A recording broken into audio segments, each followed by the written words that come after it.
All right. So I'm going to start off today. Today, I wanted to cover something that's part of creative finance, and Anthony has his story too. He'll be here shortly. But does anybody hear what novation agreements are at all? Anybody? Novation? Okay. So we're going to cover novation agreements a little bit, and we're going to cover some other stuff at the end too. But novation agreements are like a creative finance strategy that you can use to get more deals. So not everything is a wholesale deal, and we always say that a lot. Not everything is a wholesale deal, but there's opportunity out there that you can make to still make a deal happen if you look at it through a different lens. So novation agreement is, let's say ARV on a house is 200, wholesaler wants it at 110, and the seller needs 130, 140, right?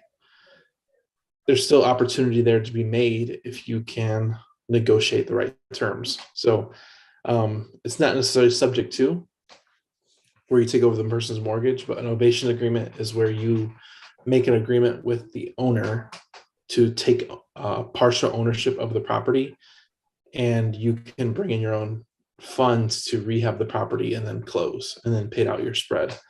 So let's say the seller wanted 130 and every wholesaler is throwing out 110, 110, 110. You offer the seller 130, and you can take usually do like a double closing on this. So you secure your interest by actually getting your name recorded on the deed.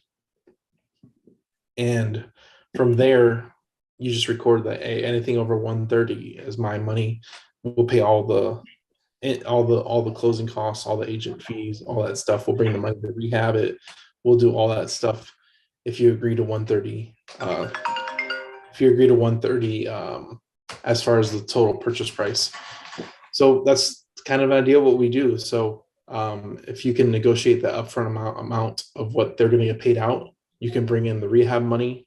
Or if people like Bob Kerr, they're the rehabber, they can actually go in there and rehab the house and still make a deal happen and collect the spread on a house that they didn't have to fully purchase or take sub to or do anything like that. So it's kind of funny though, because like all these different terminologies, me and Anthony have done. I'm actually working on like a partial novation deal right now that I'm partnering with the owner. I brought the rehab money, and that's what I'm doing right now. I guess I never use the terminology very often, but I'm working on one right now. And then Anthony's done this before too with the seller. Anthony, you want to kind of go on your story? Yeah, I was going to say I was doing novations before I even knew what that meant. I was just creatively structuring deals because I didn't have any money in my pocket, mostly just for marketing. So I came in with like a creative hammer because I saw that people were doing sub 2 deals. So I was like, you know what, I'm going to come in here and I'm going to start trying to sub 2 everything. And usually that people talk about sub 2, they talk about houses and cash flow. I started sub 2ing everything, farm and ranch, mobile homes, everything. And then whenever I didn't feel like buying it, my last ditch effort to the seller was, hey, I'll pay for the remodel if you like sign me over the house, and then we'll list it for full price on the open market. And then I'll pay you when it sells for full price. And they were like, yeah, that sounds perfect, because they didn't want to sell at a loss. They wanted to maximize profit. They just didn't have the money for the rehab. So I was just trying to just be creative and put deals together. And I didn't know that it had a name, but yeah, that's super, super powerful. I mean, if I lead with that first, before I even think about buying the property, I'm going to get there and try to see if I could take the deal down creatively. Novation, sub 2, something. Who in here does not know what the term sub 2 means, or creative finance?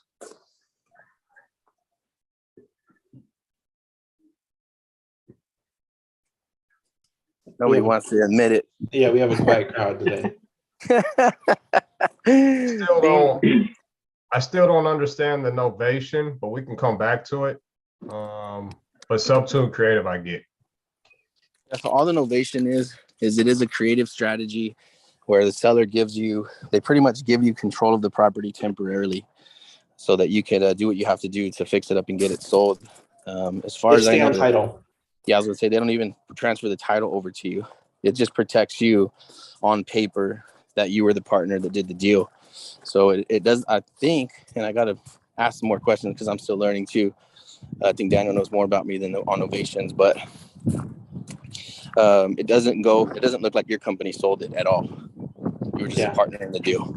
Yeah, you secure your interest by actually coming on title, but they don't transfer title.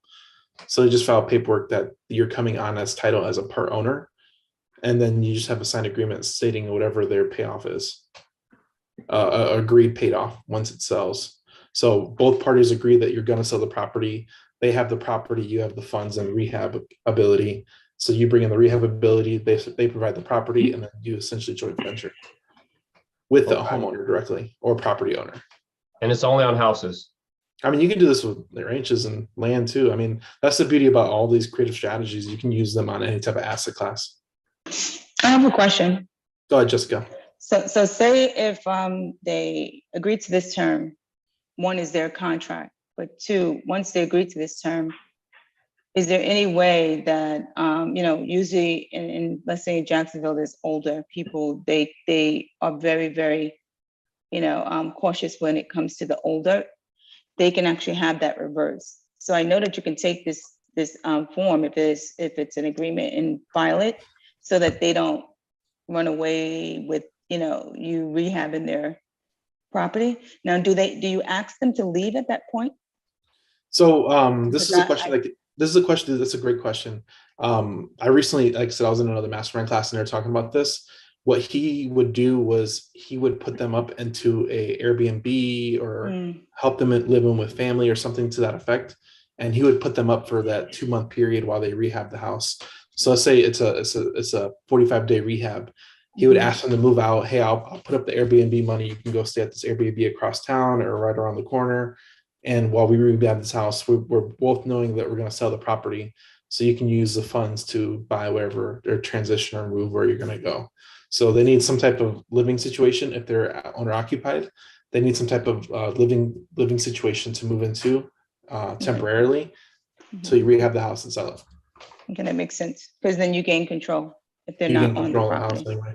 Well, I mean, that's why you secure yourself on the deed itself. That way you have equitable interest. So your purchase and sale agreement has equitable interest. This is another layer since you're actually putting money into it. Anthony does this all the time. Like once he gets a property under contract, before he even closes on it, he'll start doing rehab at the house because it's his way of like sticking his foot in the door jam, literally, right. So this is kind of the same thing. You kind of, hey, I'll do my side of it. We both know you want to sell. Your price point's a little higher than what makes sense. So this is the only way this deal is going to happen. So my question is, you said that you don't go on title. You do go on title.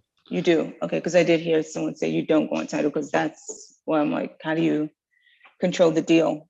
Yeah, you do go on title. So you just submit, you can do paperwork to record with the recorder's office to put yourself on title as equitable interest and your agreement stating that they're paying off whatever that agreed amount is once it sells. Okay. How do you, because, usually when most people are selling, it's an emotional sell for them because a lot has happened. So how do you convince them that, leave out of the house for a while? I mean, it's you pitch it like a partnership. That's how Anthony's done it. That's how I've done it. You pitch it like a partnership of like, hey, you want to sell. Everybody's been throwing at this whatever the price that you cannot agree with. And you can't list it on the market because it needs so much repairs. I'll bring in the money. I'll bring in the crew to rehab the property. You have the property. Let's just partner on it. And we agree upon the sale price. That makes sense for both of us. Okay. So that you provide a win-win situation for everybody involved. And that's the whole key is you pitch it like, hey, and that's always the thing. You always want to make sure when you're doing these type of transactions or any type of transaction that you always like, hey, if this isn't going to work, I'm not your buyer. That's okay. I might not be your buyer. So if you walk in like that, hey, would you be interested in possibly doing this, and this, and we can solve the situation that you're currently in. And that's always, you always try to provide a win. You don't ever want to force people into a real estate transaction because that's when you're being fraudulent or territorial or aggressive. What's the word I'm looking for? Predator. Predatory. There you go. Predatory. So If they can agree that it's a good opportunity for them, and you agree it's a good opportunity for you, then it's an understood agreement, and that you just follow the paperwork and move forward with it. Okay. But Thank you. this gives you the ability to essentially purchase a larger priced home just with the rehab money. So you Okay. might pay less on hard money loans and all that other stuff because you don't need as much money to actually rehab. Okay. And then while you're rehabbing, you also start showing the property, I'm sure. Yeah. To get it sold. Okay. Got it. So- Thank you so much. So people like Bob, like some bring up Bob because he's a contractor. He's a contractor on site. He can negotiate this type of deals, not necessarily buying the property. He can partner with the owner, and he's the contractor himself, so he can actually do bigger transactions just by partnering with the owners versus coming up with all the cash. Sounds good. Yeah, sounds good. You got the wheels turning, that's for sure. That's good. That's what we do. We get the wheels turning around here. I have a Thank question. you. Go ahead. So my question is, so is when you record your interest, it's not a warranty deed. They're not signing the property over to do. Are you recording like a joint venture? Is that what you're doing? Yeah, you essentially record your paperwork of what you agreed upon with the deed. So I did this myself. Like I said, I'm doing this right now. I recorded my agreement with my interest in the deed of the property as well. So right now I'm listed on the deed.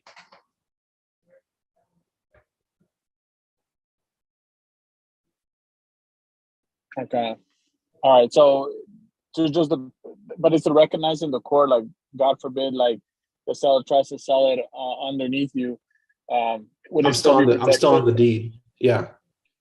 Okay. That's That's super creative. Yeah, it's very creative. Like I said, there's different possibilities and just opportunity out there. Just if you look through everything through a creative lens, like I said, Anthony, that's all we go through when we go to transactions like this, is that we're always looking through it. Can we make this a creative opportunity? Do we even need to borrow money to make this deal happen? You know, so we're always operating in the. I like that. I like that. I've always. Go ahead. Because I always heard people recording the lien, but then I'm like, if you're recording a lien, I mean, you're third position if they have, an HOA or anything like that. So it never seemed very, it doesn't seem you're vulnerable, right? You're not protected, but I like this way you're doing it. I'm definitely going to pick your brain on this more if you don't mind. No, it's fine. No, we're here. We're here Thank you, man. We're here to provide information. Go ahead, Bob. Bob raises his hand. Thanks. Hey, okay, so we're talking about homeowners that don't have enough money to fix up the house themselves. Correct. Now, what I want to look at is how can I get fit? Like, do they have back taxes? Do I have to do it? I need to do a title search. What can come against, what irresponsibilities of their past can wreck my future? Oh yeah, 100% get this house search done, because that always can blow up the deal, and you don't want to hop into a deal that you don't understand all the ins and outs of it. So definitely get your title search done, because that's a necessity, because that could easily blow up everything that you're putting into the property, and you lost for nothing. 100%. So get a title search done. What's that typically cost to have that to run a title search? It's gonna vary from title company. Some people there's some people that I met a lady when I was in Atlanta. She's like, I could do a soft title search for $30. And then like people like Anthony and his mentors, they'll do a title search themselves, because you just pull up the county records and verify that they're the owner. You can see if there's any liens on there. If you've anybody going to Saturday's class with Logan Fulmer, he'll probably cover this as far as doing a title search. So he does. There you can do that, but the soft is just kind of just really just stuff that we know, like but the municipal is the issue. The municipal can take at least 10 days. So we can't search municipal liens, but we can search, other little things. It's just and you never know what you might miss. You wouldn't have to necessarily, you definitely have to go to the courthouse, because some things are not public and some states are not public, and some things are just not public. because there can be like a survey issue. The gate or the house was moved to enter something. So that's when it gets a little bit more detailed. But again, I don't think it costs that much. I usually get, mine done for free, but it's not. There's one that you can do that's a push of a button, but I think it's just a matter of creating a relationship with the title company or an attorney. Not everyone has connections like you, Jessica. Oh boy, I've been in this industry a long time. No, it's a valid point. Like I said, it's going to vary by state, and it's based off of, you can have a title company do it, you can hire somebody to do it, or if you're competent in your skills, you can do it yourself. Like I said, there's no right or wrong answer for that one. Just CYA. Just CYA. So I hear a lot of negative stuff about the novations. Is the title search the main thing that everybody's like, hey, watch out, they're dangerous? Is that the main part we need to watch out for? It's just making sure your title search is clean, and make sure that the seller understands all the parameters of the agreement that you're making. Because if you start fighting with the owner, you always want to be as transparent as possible so you don't create problems. That's the big thing. So as long as you explain yourself thoroughly, what's going to happen. It's crazy. I did an interview with Gino Paloma like last week. He literally signs his purchase and sale agreements to list on the MLS. He does not purchase, buy, or bring funds to the table. He just very upfront, thorough that he's going to list on the MLS, and they agree to it every time. So you can do whatever you want as long as you're thorough and everybody understands what party it is, all the parties' information, and everybody understands what's going to happen. So in his when he goes over the contract, he reaffirms it like 3 or 4 times that I'm going to list on the MLS. I'm going to list on the MLS. I'm going to list on the MLS. So that when it shows up in the MLS, they can't say anything like, oh, they didn't tell me they're going to list on the MLS. They probably have it like it's here, here, and here where we said we're going to list on the MLS. It's on the MLS. So just make sure you're thorough and you relay the information across that they understand what's happening.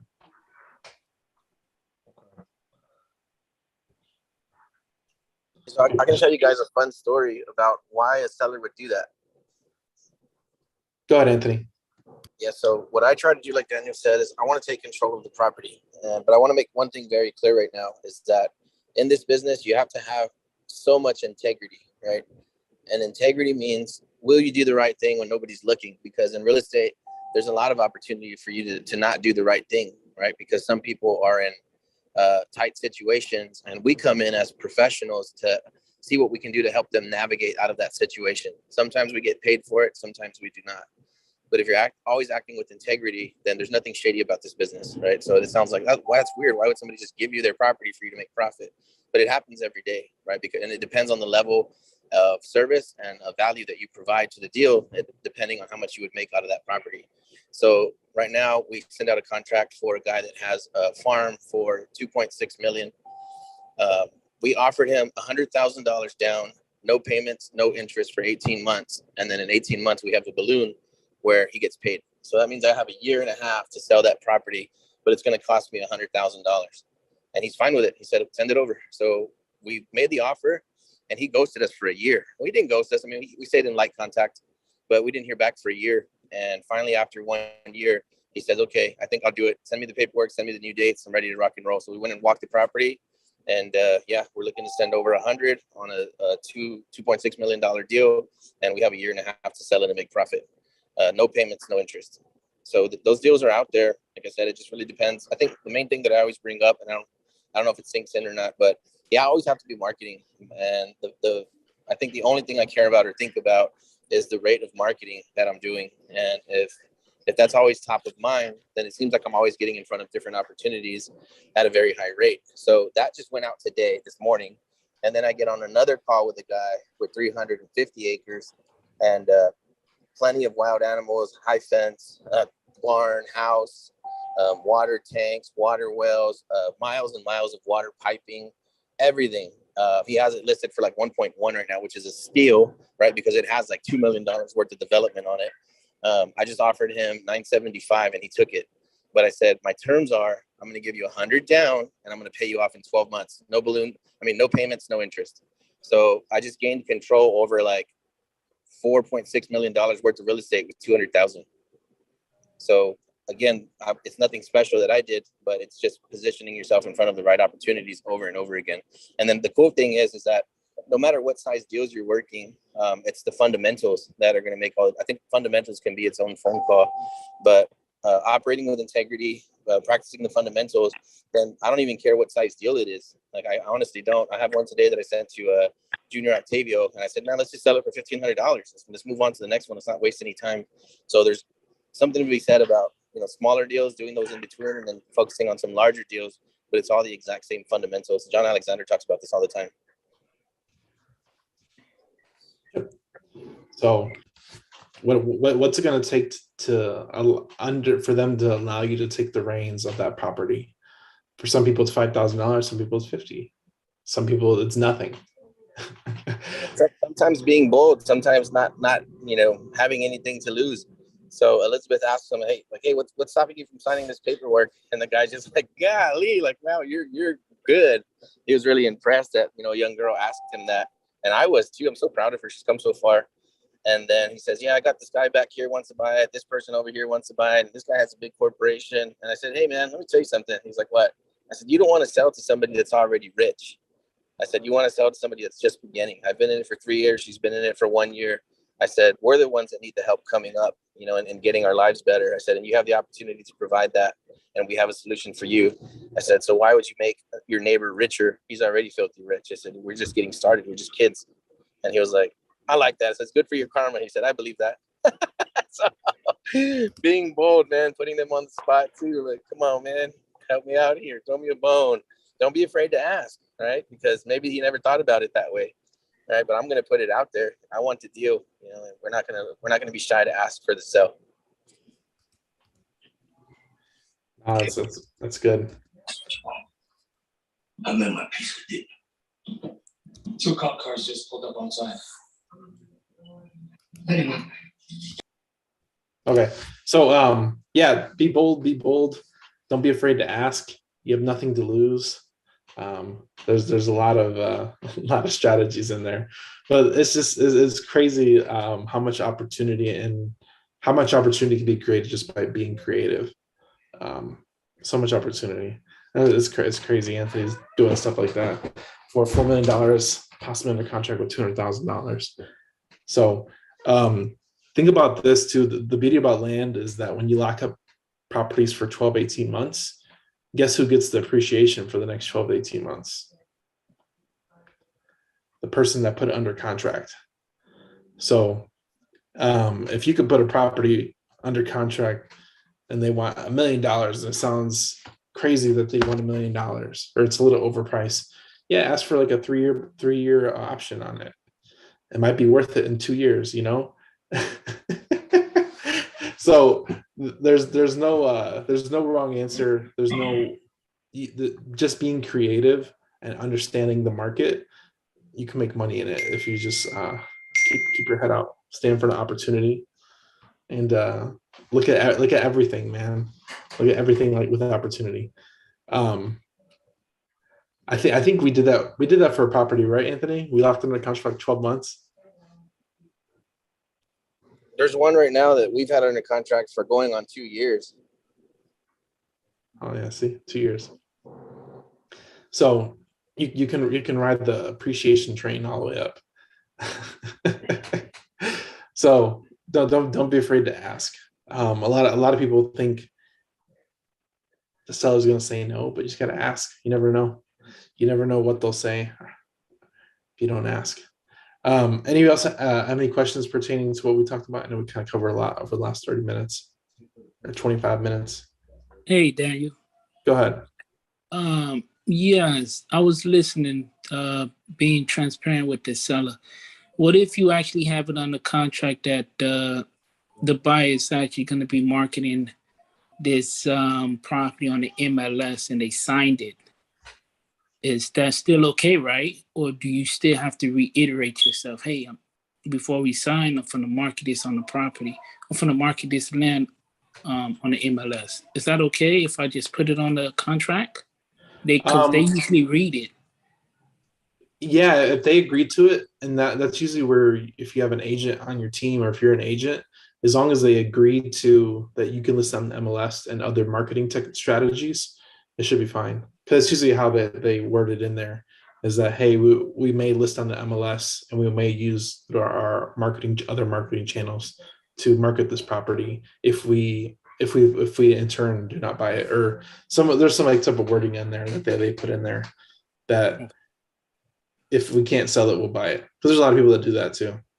Okay, all right. They'll have the private capital in place, and it's like, okay, if we can't sell this to an end up buyer, we'll end up buying at that price. So usually they'll go in like they're going to buy it. If they don't sell it, they're going to buy it anyway. But if they can sell it and let it go, they'll sell it and let it go all day long. Okay, sounds great. Appreciate it. Yeah. Add on to that real quick. I've never listed on the MLS before, or one time I did actually. Sorry, 3 years. Like I've done one. Nice. I would say, yeah, you need to get make sure that's very, very clear on your paperwork. Yep. And I would try to get it out in the open instead of just trying to write it on the paper and trying to slide it by without them noticing. Because if they see it online, or their neighbor calls them, they might get very upset. So I would just be very clear, like, hey, my job is to put the money in your hand before the date that I'm promising you. And how I get to that point is really up to me, right? So if I put it on the MLS, and this is why I try to put money into the property too, because this kind of makes it a little easier, gives me the right to, market the property. Is like, I'm going to put money into your property. So what I need you to do is not impede at the rate at which I can, recycle this property back into the marketplace.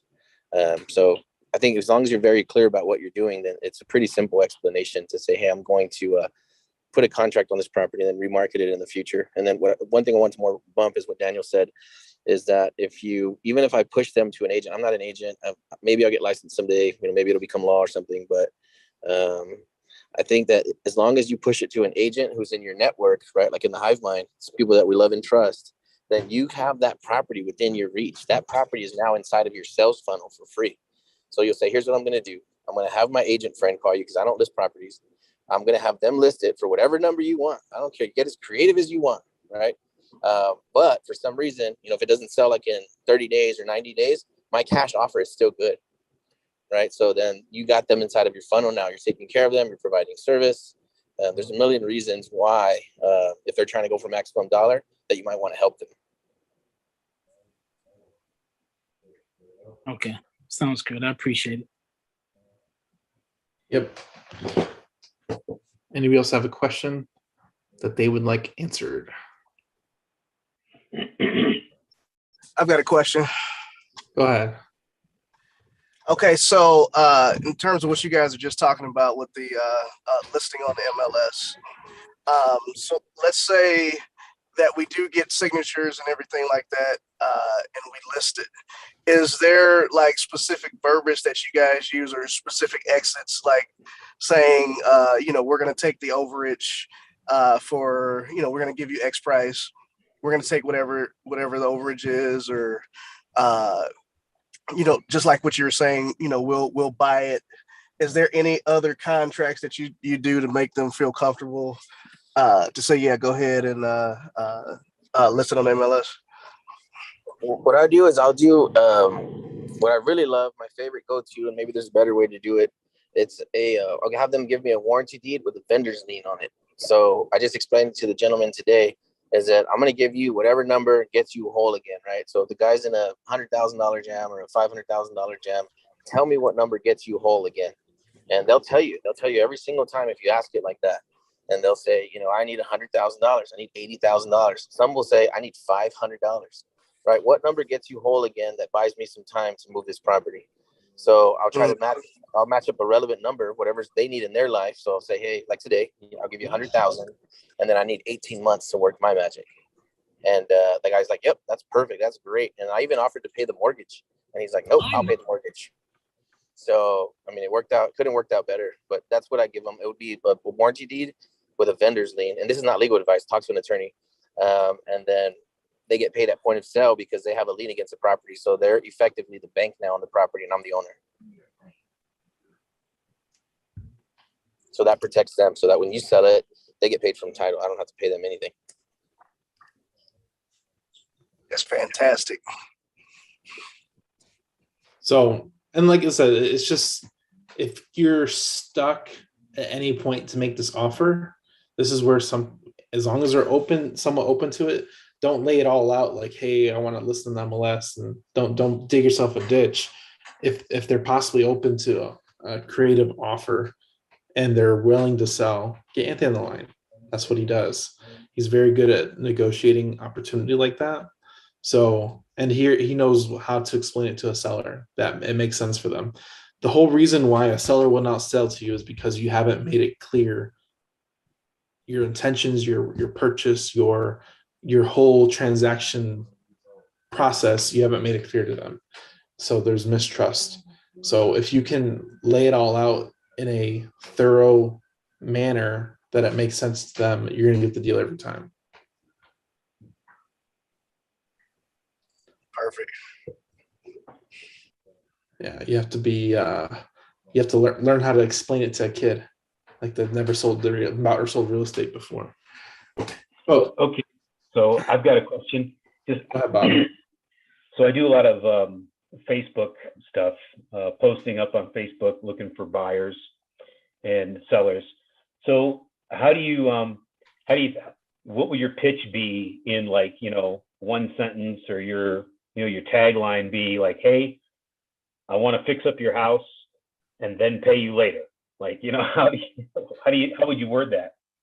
So if you're going after those type of properties, probably talk to people in the group.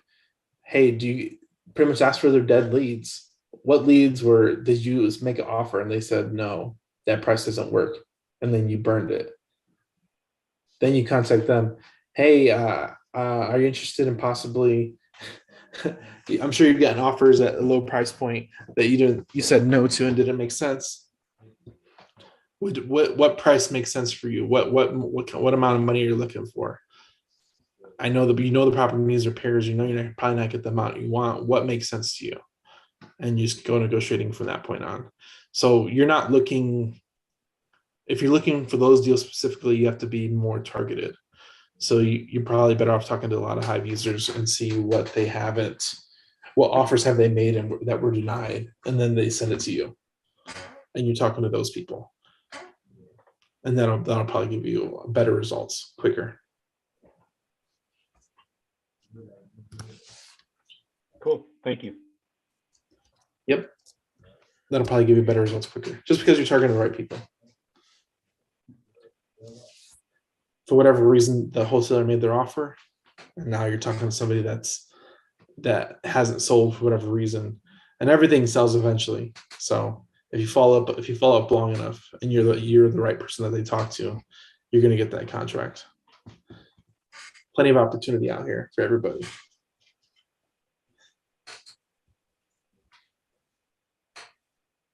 Do you make offers on things that have been sitting on the MLS for like 6 months? I'll usually wait till they fall off and they're an expired listing. So if you have an agent friend, they can usually pull up expired listings. For whatever expired listing means that they took it off the MLS for whatever reason.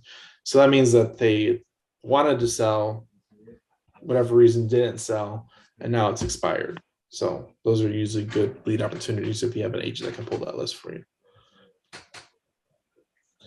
Like I said, agents have their place, but they don't have their place in front of the transaction. They have their place on the back end when you're trying to sell it. So just know, it's kind of funny though, because if everybody's here Monday, Schreier's like, do not send me deals on the MLS. It's like, don't waste my time. And that just goes with everything. So it's on the MLS, and don't even bother. I'm not saying people haven't done it before, and have gotten deals off it. It's just, if there's plenty of opportunities out there, don't waste your time on stuff on the MLS.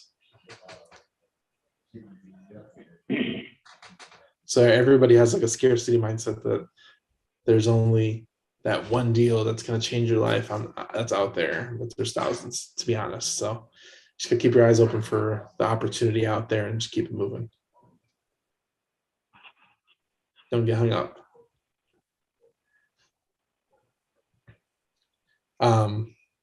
Anthony left. I think he wanted to cover something, but I don't know where he went. But anybody else have any questions? I appreciate Hey, it. I got a question, Daniel. Go ahead, Cecil. Hit me. I got a seller in Georgia who she wants to sell the house, but she was financed through an owner. Okay. She doesn't have a mortgage. How could I get into that property creatively? Is that even possible? Considering Yeah. So technically she got it owner financed. Right. So the bank is a person and not versus is not an entity. Right. So you can do a couple different things. You can do subject to. Maybe contact the owner and see if the owner finances it to you at a different price point. You can pay her off and kind of take a. If he owner financed before, you might be willing to owner finance again. It's always opportunity there. So it's just simply doing a title search and seeing who the lender is on that property. Okay. Okay. Because their details should all be there. Because whoever the lender is, they're going to put all their details there 100%. That's how they get paid. Okay. So she hasn't been able to get with them to find out what her payoff is, which is what I'm trying to figure out. Is that public? Well, payoffs aren't public, right? There's Payoffs no aren't way public. we can. They're usually recorded, and they're usually recorded through some type of software. But if you can figure out her terms, you can estimate the payoff. Right. She gets the payoff. So you can use that. I think I covered it, the 10BII calculator, based off the terms, when the paperwork started, how many payments she's made, all that stuff. You should be able to get a general estimate of where she's at currently. Okay. So if you need a couple things. You need purchase price. No, how much they lent for the property, the interest rate, and the terms, which is the months, how many months of the term it is. And that's all you Purchase need. price, the interest rate, and the term, and down payment. Pretty much not necessarily purchase price, because she might have put $30,000 down and bought it for $230,000. So it'd be the whatever finance price of the original term was. So whatever the dude owner financed, the interest rate and the amount of months. So for a 30-year term, it's 360 months. For 20 years, it's 240. For 15 years, it's 180. So, and then you can look on the basis of the origination of it. So let's say it was 10 years ago. She got a 30-year term. That means you have 20 years of payoff at 200,000. You can put the calculations into a calculator and figure out where she's kind of at, give or take a few $100s, pretty easily. Pretty easy. Appreciate it. The 10BII is a good friend. Helps you out. Hey, I got a quick question. Go ahead. If you guys are done. Hey, this is Wayne. I was wondering if anybody has ever come into a situation where during manufacturing a wholesale deal, the lender on the buy side or the title company have like kind of dropped the ball. How'd you guys handle that situation? In what way? On the wholesale side, and what's the big picture? Okay, so I'll get a little bit more specific. I had a deal. We wholesaled it to a buyer who was actually getting VA financing. We hooked him up with the lender. Lender just kept coming up with reasons why the documents had to be changed and things of that nature. We changed the documents over and over.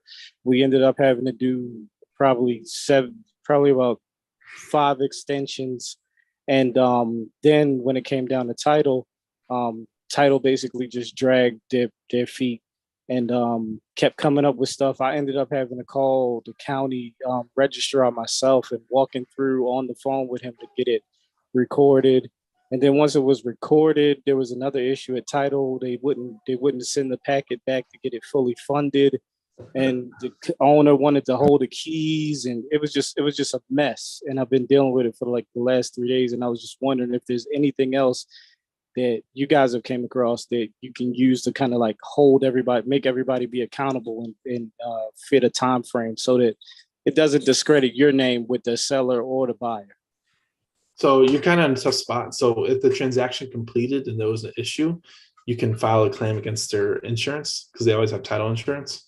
But if you're still dealing with the property, you have every obligation to switch title companies. That's the difference between good and bad title companies, is you have to deal with whatever. The title company can blow up your deal easily just by them dragging their feet. So it's all the title company that you use is very, very important, just because it could possibly blow up your deal on you, and it's not even your fault. Right. And I mean, honestly, this was a reputable company, and I just don't know what happened. You know what I mean? We're trying to figure it out. We already said we wasn't going to deal with them anymore, but it was just a crazy situation. Thanks, though, man. And like I said, if it's still in process, there's nothing you really can do except hire a new company and have the new company take over. But it's just, and they could be overworked or overstaffed or understaffed and all that stuff that's affected your reputable company to mishap like that. So that's why, like, Anthony, he's really, really big on his title company, because his title company does over and beyond what they ask. So what he asks, so they're always on top of his paperwork as far as moving the product down the line. So it's really, really important that your title company is on, and that's what part of the transaction coordinator's job is, make sure all the paperwork is done in a timely manner and properly with the title company and your seller. Hey, Daniel. Yeah. Daniel. Yes, ma'am. Anthony's title company, can we use them also? Yes, you can. Okay. So the way title companies work is, if you're doing, you pretty much only need one title company per state. Other than that, they can do a transaction anywhere in the state. So if you're doing deals in Texas, you can, I forget his title company's name, but yeah, if you're doing deals in Texas, they can process a transaction anywhere in the state. So can they do it in California? No, his is in Texas. So you're, Okay. I can give you a attorney out here, or closing attorney or title company out here for you, Loretta. Okay, good. Can you give me his information in Texas, because we're in Texas? Yeah, just put it up in the group. What other things have, okay, let's see, just trying to see, because the more we talk about it, the more he's. Yeah, because I'm in Texas also. This is Carla. Are those his friends? Yeah, just put it in the Facebook group. Whoever, Wayne or Carla, just put in the Facebook group. Anthony will usually respond. Hive Mind CRM on Facebook. Just post that you're looking for Anthony's title company. It's My Title Company of Texas. There you go. My title company of Texas. There you go. I couldn't remember what it was called for a second. I'll put it in the chat real quick. Yeah. There you go. It's in the chat now. So there's, like I said, you're gonna need to at least find one good one per state that you're doing transactions in, and then they'll be able to handle all the properties that you're doing everywhere in the state. Thanks, Cecil. Look at that, Cecil on it. Yes, sir. Any other final questions? I got one last question. Is there anybody on here doing deals in South Carolina or in that area? I would hit up Nigeria. Yeah, Wayne. Oh, Wayne Nigeria. Philpotts? Yes. There you go. Wayne's in South Carolina. Wayne, you're in South Carolina? I'm not in South Carolina, but we are getting contracts and moving properties in South Carolina. I've got a title company out there, and I've got a lender and realtor. Nice one. Nice one. Well, yeah, I want to connect with you. I've got a few lots out there I'm selling that, and I just want to get more insight on the area and just people working in that region. Okay, great. Yeah, Connect. just yeah, Wayne at cashforyou.org. Wayne at cashforyou.org. Got it. Yeah, cash with a K. And Can you four put it in is the chat? number four. Can you put it in the chat for me? Yeah, sure. Hang on one second. I got this baby right here. Hold on one second. Cecil, Yes. this is Ann McCarty. A friend of mine, her name is Erica Fry, Frye, and she has a company called Legacy Research Group, I think it's called, and she does title issues and well, not in finding heirs. Like if you find a property that is distressed and probate heirship problems, she's one of the best in South Carolina and North Carolina. Okay. Erica Fry. Yeah. Okay. Legacy Awesome. Research Group. Okay. So Lisa. Appreciate that. And her name is Erica, like What'd you say, Bill? ERICA and Fry FRYE. Decide to go too. Or it could be That's funny. ERIKA. See, that's actually funny. You can put that. Okay. I think it's ERIKA FRYE. Erica Fry. She's a hoot, but she knows what she's doing. There you go.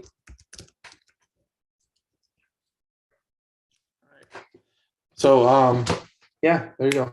Thursday call. Next call is Monday. We're getting the contract for our event in Fort Lauderdale. Hopefully this week. We'll have the dates locked in for that. We're doing the boot camp end of April. We got a lot of stuff coming up. We're now starting to do PPC leads. We're getting that back end finalized on that. So hopefully we'll get that out by next week. The hot comes into your phone. But we're working on a lot of stuff right now. Be on the lookout for up and coming updates. But our next Hive call is next Monday. We appreciate everybody coming out. If you guys have any questions or need assistance, you can hit our chat support line, or you can hit us up in the Facebook group. But we're all here to help each other. We hope you all have a good weekend and enjoy your time with your family. Go ahead, Ann. I have a quick question. In setting up the Hive, getting ready to send out texts and stuff. Sure. Is Gene still the point of contact, or is there somebody that can really hands-on help you set everything up? Gene is the current, he's the current point of contact for that. Like I said, I have customer service that can help out if you have any quick questions. Make sure you all watch the training videos. I put out a bunch of videos for texting and campaigns and all that good stuff. There's a bunch of videos I have online. But wherever you need help or you get stuck with, you can definitely hit up the support line. Okay, and which one is your YouTube? You've got them out on YouTube, right? Do I keep a what? Or are your videos on YouTube? Yes. Just look at Have My CRM on YouTube. We have playlists that cover a lot of different stuff, from these calls to the podcast to training videos to setup videos. There's a bunch of stuff out there. Good, thank you. Yep. Daniel, y'all doing Clubhouse? No more Clubhouse. We cut it out. We're trying to devote more time to lives, so we cut out the Clubhouse on Saturdays. So we're going live every Thursday with HPHS, like at noon Central. So, or every other Thursday, but it's going to be every Thursday for now. We're going live, so we're kind of devoting our personal time to the lives that we're doing. So, who did you say? Did you say somebody was speaking this Saturday, and where is that? There's no one. I mean, we're not doing any Clubhouse calls on Saturdays anymore. So we're doing we're devoting some extra time towards doing lives. So if you guys do see us live online, please check us out. Leave us a comment. Okay. You're doing the lives instead of the Clubhouse. Okay, that's cool. That works for me, because we were getting a lot of people on the Clubhouse that didn't even know what the group was about or anything. They were asking all kinds of very basic, like, what am I doing here? What are you guys selling? Yeah, it was one of those things where, like, when Clubhouse first started, we had a lot of people show up, and it kind of fizzled down after Clubhouse got a little bit bigger. It got spread out, and there was more rooms out there, and we felt like it wasn't necessarily worth our time to devote that much time on Saturdays. So with this, we kind of we're more centered with Mondays and Thursdays. So we have action at the weekend, and we can do a lot more stuff, and we can devote more time to lives. Because the problem I had with Clubhouse is that it wasn't recorded, and we couldn't use that content. Once it was there, it was never used again unless you went back and listened to it like you, Bob, which is very few people. So with this, there's 20 people on here right now. People may listen to this a year from now, and I'll have 10,000 views or something like 1,000 views or something like that. So it's a long-term play to get our content recorded and make sure we're utilizing our time more properly and effectively. Yeah. Hey, can you tell me real quick about lead guys? Oh, the list guys. List guys. So, that's it. What's list guys? Is that you? That list guys is me, and I have a VA that assists me with that. We do data skip tracing. We have yeah, what he said. He's selling it. You hear him? He's selling it like it's his. We have 35 different list types, and we can do data only. If you're doing direct mail, we can do skip tracing if you have your own list that you pull from MapRight, or we can pull and skip trace your list. So it really depends what you got, but we do it all. How can we see the list that you have? You can go to onelistguys.com, or you can go to the sidebar and hit data skip tracing in HiveMind when you're logged in. And it's in my bio on Instagram, and it's in my bio on Facebook. It's everywhere. Just hit the list guys, and it's there. Thank you. Good question, Bob. Yeah, but yeah, that's my side hustle business. I've been doing that for 2 years. I've been doing that longer since HiveMind. HiveMind is only a year old, and I've been doing the data business for 2 years. So. And how do you charge? What's your fee? How do you structure your fee for list guys? So data is 2.5 cents per lead per record, and skip tracing is 11 cents per record. If you pull a skip trace list from us, it's 13.5 cents. So it's at 2.5 cents plus 11 cents. Can you do buyers list? Sorry, we do have buyers lists. We have, like I said, we have 35 different list types. We have a lot of list types: absentee, free and clear, tired landlords, bad credit, good credit, unknown equity, vacant, absentee. We have a zombie list, which is it is a vacant pre-foreclosure, very, very small list. Yeah, we have a lot of different list types. Do you have the ability to stack those, or do we just need to do that ourselves? Yes, we do have the ability to stack those. Can you expand on that just a little bit? Yeah, so one of the big lists we get is like absentee, free and clear. We get a lot of high equity pre-foreclosure that we pull. It really depends on the list. Unknown equities uses its own filter just because we don't necessarily know the equity could have been transferred in some other format.